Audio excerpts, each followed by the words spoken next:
Hello and welcome back to my channel. My name is Lex and today's video is one that is a few weeks in the making. On Sunday, after much delay, my family and I went to the Bata Shoe Museum in Toronto, and we had never been to this museum before. I took some pictures and videos, but before I get into the exhibitions, I wanted to share some quick history about the museum first. As I mentioned, the Bata Shoe Museum is located in Toronto, Canada, and features over 4,000 years of footwear from all over the planet. The story for the museum starts with a Swiss woman named Sonia Bata, who was married to Thomas Bata, a Czech man born in Prague who ran the Bata Shoe Company for 40 years, beginning in the 1940s. His father was Tomas Bata, one of the founders of the Bata Shoe Company in September 1894. Alongside Tomas, his brother Antoine and his sister Anna were also founders. Tomas and Sonia married in 1946 and settled in Toronto not long after. In 1979, after Sonia Bata had amassed a large private collection of shoes but had no room left over, the Bata family established the Bata Shoe Museum Foundation.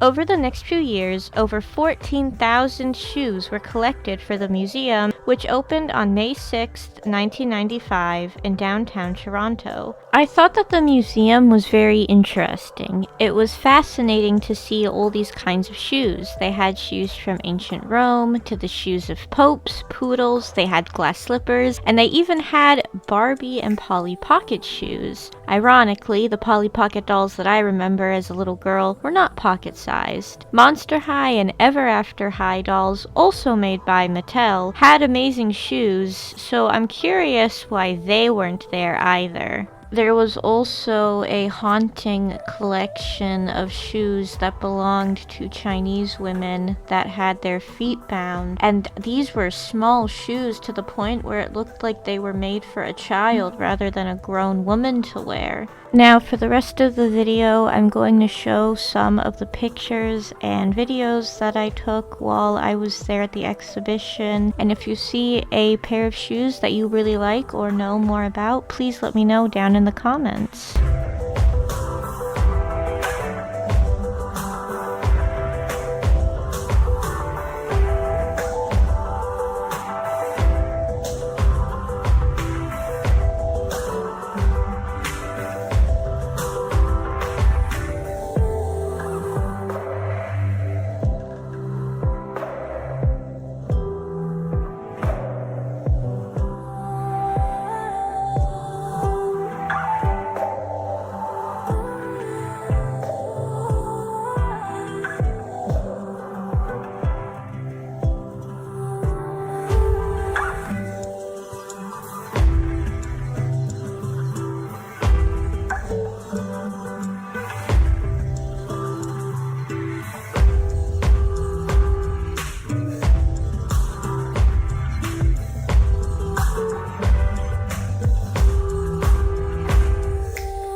The inside of the building is actually quite small compared to other museums, like the Royal Ontario Museum. Even though the building was small, it still had a lot of very interesting and beautiful pieces of footwear. We also went on a Sunday where admission is free, so if anybody watching this sees themselves in Toronto for a little while, go on a Sunday. And other museums like the Art Gallery of Ontario, if you're under 25, you can get in for free there.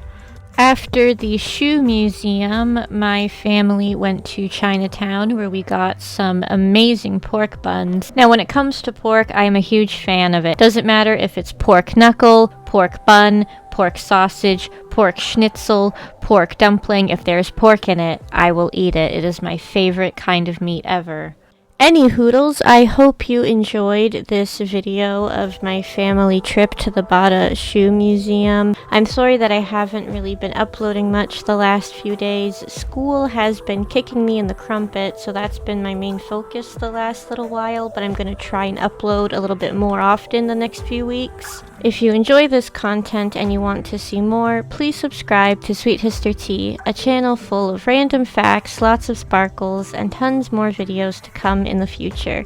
Thank you so much again for watching, and until next time, bye-bye!